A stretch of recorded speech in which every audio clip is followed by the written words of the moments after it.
Well, thank you very much, Chairperson. Honorable Minister, I think I'm going to start by saying that so that people don't think I'm a MK member. What I'm wearing, I'm actually wearing a design by a local businessman in Rustenburg, Mr. Ramafoko. Ramafoko, and he owns the business called Three Rams. I'm also drinking out of the cup that his business makes. And the reason why is because, Minister, I want to reassure you of my intention. I'm not trying to score any points. I'm here because the chairpersons that you appoint affects businesses of black South Africans, colored South Africans, Indian South Africans, white South African young people. And so it's very imperative that we do this process right. So that is my motivation, just so that you know. Secondly, you have spent a lot of time dealing with the constitutionalism around the appointment of those that are politically associated, that it's not illegal to do that. I want to reassure you that I agree with you. It's not illegal, so it can be done. Then also, the qualifications of the appointees or the previous appointees. You have shown that they are qualified. And so that part of the process of not depriving people based on their political affiliation, the qualifications, that part of the process clearly seems to be perfect and above reproach. My question to you is, are you 100% sure the entire process of appointing CETA chairpersons was perfect and above reproach?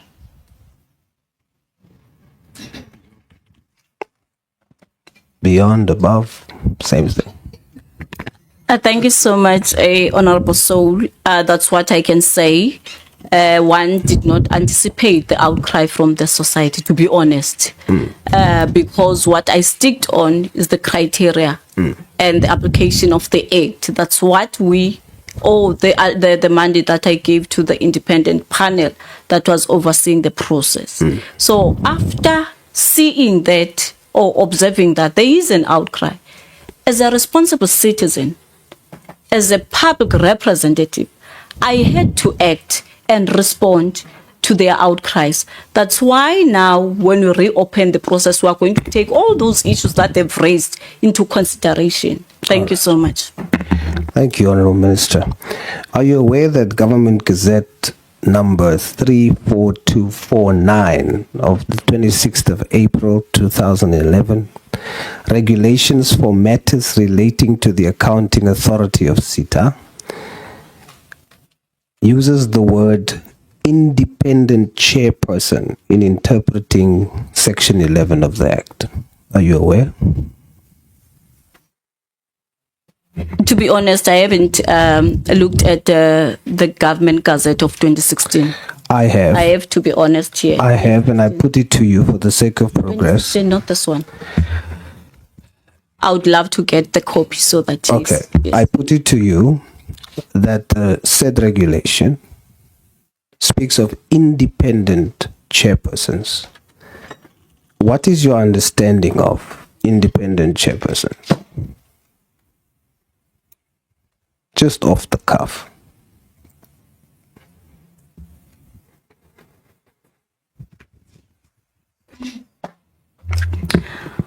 When I think of the word independent, it is quite broad. Depends on which angle are you going to approach it. I'm not sure whether the angle that I'm going to use is it going to achieve your expectations. For me, the independent part of it is to say the person has to exercise his or her fiduciary duties with distinction. There should be no conflict of interest. The person must be guided and adhere to the constitutional obligations as well as the Skills Development Act. Thank you. For the record, is every single person on that previous list independent based on your definition?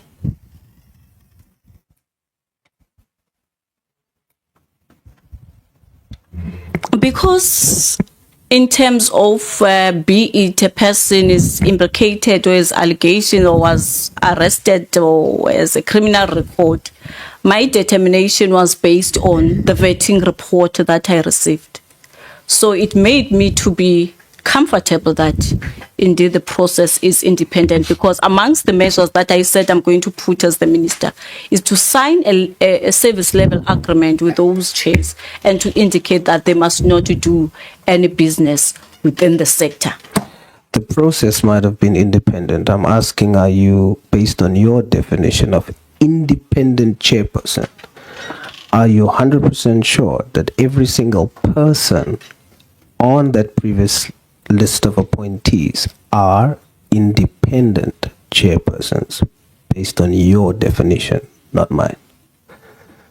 Yes, for me, I could safely say they were, because they are no longer there, they were independent, as they knew that amongst the issues that we would commit or sign with them is to say they are not going to do any business within the sector.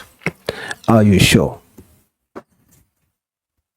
Can't be sure, but we have measures that we have put in place to assess. Sure. We have measures that we have put in place to make sure that they do comply with the service level agreement. Honourable Minister, they do comply. With respect, you said you can't be sure. Are you saying that you're not sure? You started your response by saying, I can't be sure, close quote. Are you saying that you are not sure? Basically, what I'm saying, in terms of the reports that I received, I was comfortable and confident that the process was beyond reproach and those chairpersons are independent. You know, sometimes you appoint a person and the person meets the criteria. You wouldn't know what a person is capable of. Then what helps you is to put measures in place, internal measures, to make sure that no one contravenes with any legislation and a person also signs a declaration of interest. So that's what I covered myself with. I don't know what is it that they could do beyond that, because I can't put my head on the rock and say I'm 100% sure that they wouldn't. In your definition, you mentioned one of the items that you mentioned was conflict of interest. That is not something for future. It's something that you predetermine to the point of consideration. Yeah, So then when you say independent in that sense, you are saying, just on that point, you are saying at the point of appointing them, you are sure they are independent as it relates to conflict of interest. Yes. So you are 100% sure that they are independent. Yes, but beyond that, I wouldn't. All right. You are sure. All right. Do you still maintain that the entire process was beyond reproach and perfect? In terms of legislative imperative, Independent chairperson complied with each and every piece of legislation and requirements by regulation. Okay.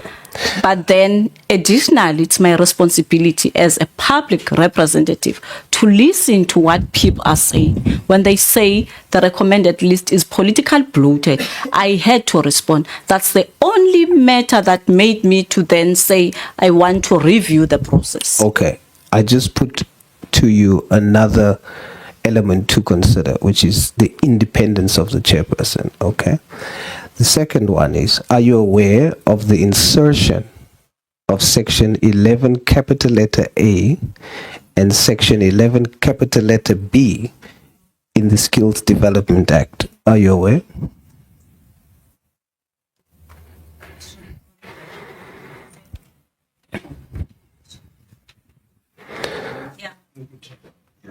Are you aware? Yeah, this is section 11(1)(a). Capital A. The insertion, the Principal Act only has section 11, subsection A, B, etc. Then the amendment added the insertion of 11 capital A, 11 capital B. Are you aware? Yes, I'm aware, but I don't have a copy, unfortunately, now, because with my presentation, I only focused on section 11, That's 1A. okay. Yes. This section, the section that we are referring to is called the eligibility section. The eligibility section demands of the candidates to have specific character qualities. You can trust me, Honorable Minister. I know, I must sit. That's okay, but you can. It's just I'm worried about my time, but you can trust me. The eligibility clause deals specifically with character qualities now, not just education, not just political affiliation, but character qualities. It calls for people found to be involved in theft, fraud, even acts of dishonesty. The word dishonesty is even there, to be disqualified from appointment. Is there anyone on the previous list of appointees who has been charged with or officially said to have been involved in acts of dishonesty like bribery or any form of corruption? As I indicated, Honorable Saul, I only relied on the vetting report. I did not interview each and every person that was recommended, because it's beyond my obligation. So I rely on an independent vetting company to actually provide those services on behalf of the department. Honorable Minister, you are the one throughout the meeting who wanted to make us understand it is you who appoints. Yes.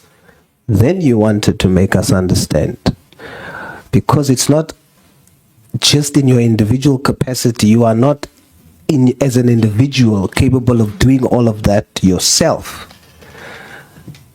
You have then a voluntary panel that assists you. And this makes us understand that you will now make sure of all these questionable things. So you cannot now say that you don't know, you just take the vetting report and then you gave me the impression. That's why I'm not asking about the secret panel. Because for me, it's like, well, if it helps you to get to the detail, if that panel helps you to get to the detail, then it's great. Then you should know whether someone as part of that list has been charged or not. Should I come? Yes, please, Minister. Yes. I think maybe Honorable Saul, you are referring to 11A on eligibility D. Is it? I'm going to make a reference. Unfortunately, the majority of them I don't know. I only know one person. Not that I got that from the vetting report, because the person was cleared. I had to make a follow-up from the vetting team that was giving me the report to say, this is a report, Minister. To say, so did it clear? One of the people that were recommended is Mr. Mike Mabuyakulu, because I'm from KZN and I know him, that he was once arrested, charged for some criminal activities, as much as I do not know the details. And then what I picked up from that report, because I saw it, is that the case was closed and he was cleared. So he's the only person that I know of, not through the report. It's because I know, hence I'm from KwaZulu-Natal. And you don't feel that that's reason to question eligibility? I think this one is more technical in terms of legal terms, because my understanding is that if somebody has been cleared, he has been cleared by the court of law. So who am I to then argue or challenge the court of law to say this person has been cleared? You know, I'm not saying specifically the individual. I'm testing your I want to speak about this, something that I know. I do not generalize, because I know that one. But I'm trying. Others, unfortunately, if they do have some Minister, issues, I don't know. I'm trying to decipher your posture in assessment, not necessarily the individual that has been cleared. I'm trying to your posture when you look at a situation. Do you say, oh, clear, tick? You don't look deeper into what 11A and B requires. To say, look deeper into the character qualities of these chairpersons you can appoint. The law wants you to do that, not just cleared. No. Is it true? Yes, ma'am. Yeah. No, I must take your note. It is assisting us, hence we have reopened the process, maybe to also dig deeper and also cover the aspects that you are raising. It's helping. In fact, it is empowering us as the ministry. You have just indirectly conceded that you're now spotting some flaws. Yes, because of the issue that you are raising to reflect on 11A. All right. So I'll leave it there. Capital letter A to F. Yes. All right. I'll leave it there. Yes. And continue. For clarity, you said that the reason there was unequal race appointments was because 0 colored South Africans, 0 Indian South Africans, and 0 white South Africans was nominated or applied. Is that correct? It's correct only with the chairs, but with the AAs, we are good. Which when we bring to the attention of the portfolio committee, the AAs. So with the chairs, nobody? Yes. No, I'm none hoping of those. this time around all of us are going to go out and encourage them to be nominated, or we are going to go out and ask relevant sectors to nominate them. All right. The only person that applied was the chairperson, the previous chairperson of health and welfare. Unfortunately, she couldn't meet the criteria, or who was nominated, not applied. All right. On your media statement dated the 16th of May 2025, you commit to the nation that when it comes to preference and equity, you are going to specifically look at race, gender, youth, people with disabilities. You include race, I quote, in the government gazette that you've released calling for the reopening for nominations. You expressly exclude race. You only have gender, youth, and persons with disabilities. What is the reason for not having race in the official government gazette?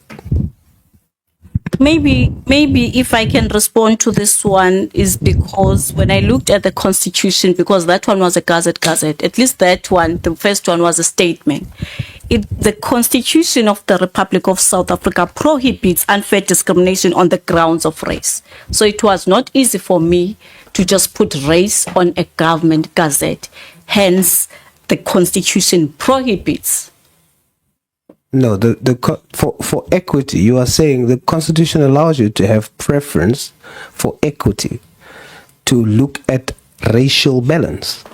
That's the reason why you have it on the statement that you're talking to South Africans. Yeah. It is untrue to say that you are not allowed by law to say race in a government gazette. When I looked at, Honorable Minister. When I looked at the Constitution, it says it is only a relevant factor in some context, in particular in addressing the imbalances of the past. So You when you said look that. at it and try to But interpret that's what it, you said. when you bring, I'm making an example, white people, you cannot say you are addressing the imbalances of the past. Okay, colored people. However, I'm reaching out to various organizations, the colored community, as I've mentioned earlier on, the organized white people organizations, and through the business chamber to say, good people, please try to encourage them to be nominated. I also spoke to outsiders Honourable Minister, to say, I agree also with spoke you. to various executives, Hear my cabinet question. ministers who are here. Please hear my saying, question. I agree with you. That call that you are making for all races to come requires you to put the word race in the government gazette. Do you agree? I have to get a legal opinion. I don't want to say I agree or disagree. Did you get a unfortunately. legal opinion to put the word race in your media statement? No, I did not. Yet you put it in your media statement. Why? I felt I must put it. You don't feel you must put it in the government gazette? No, not that we were trying to deprive other races to be part of this process. That's why I'm even saying to you, Minister. I'm even reaching out, speaking to various organized races that we have in the country. I'm reaching out to everyone to Minister. say, good people, let's try to make sure that this process I wanna becomes implore- inclusive at the end of the day. My intention is not to embarrass you. My intention is not to, I said it at the beginning, but I am asking for honesty. I am asking, let's agree and let's take accountability if we've done wrong. We now have a second opportunity to correct this. You have not excluded race because you want to. You are now positioning yourself to the nation as 1 minute I want to add race, the next I don't want to. I need a legal opinion. So what I'm imploring you to do, Honorable Minister, what I'm imploring you to do, take accountability. Say there's race in your media statement and you meant it because you want to include all races. Yeah. And you accept accountability that the word race is excluded in the official government gazette, and you will fix it.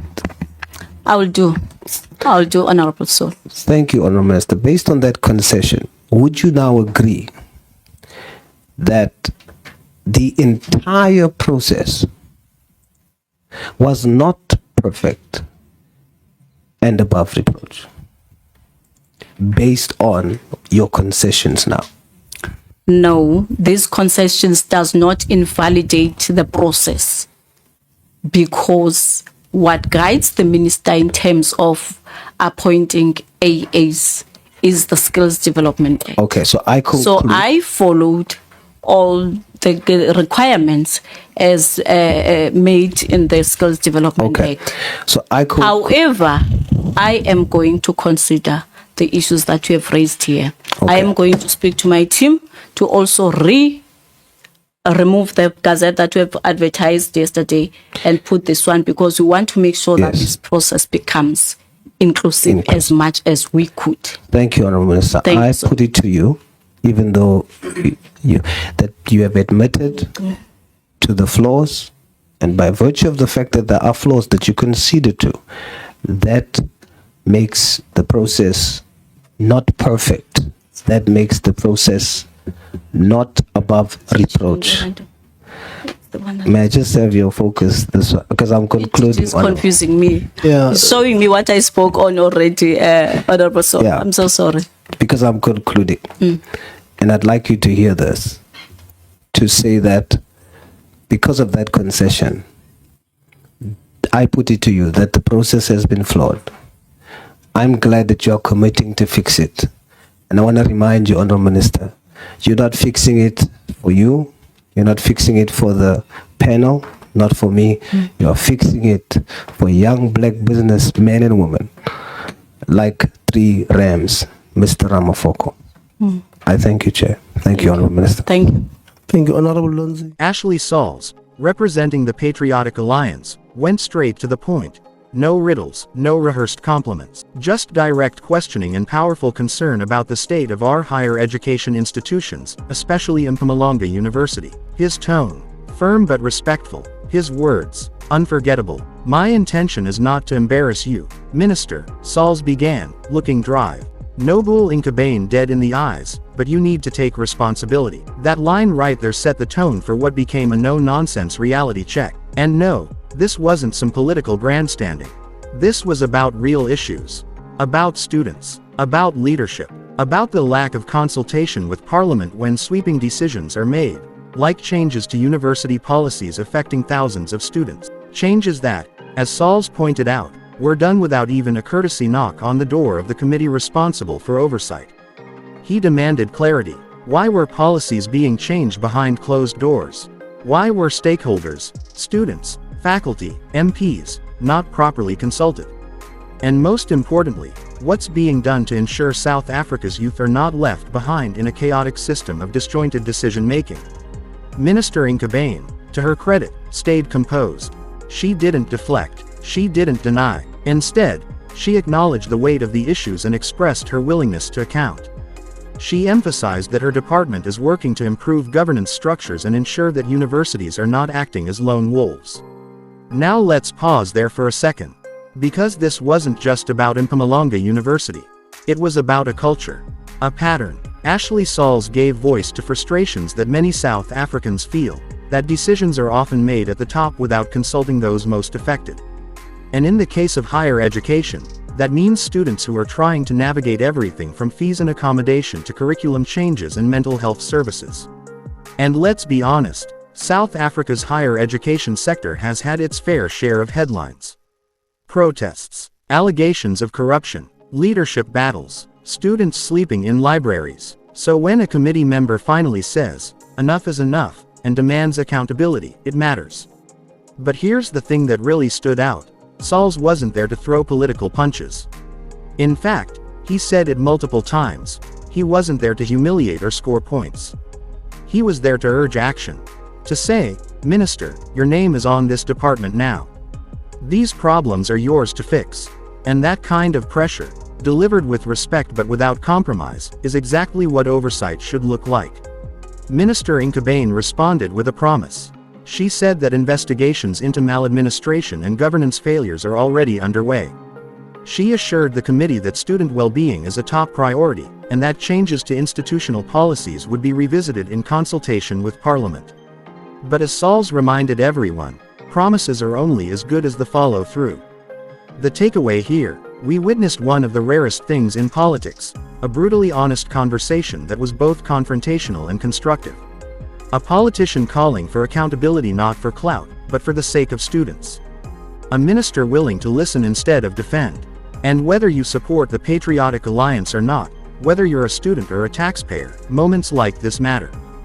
Because they remind us that Parliament isn't just a place of politicking, it's a place where real oversight can happen, and where leaders like Ashley Sauls can hold the powerful to account. Now, will this lead to actual change? Time will tell, but one thing's for sure, Minister Nkabane has been put on notice, and the Portfolio Committee will be watching. And to the students of Mpumalanga University and beyond, know that someone is speaking up for you in those chambers.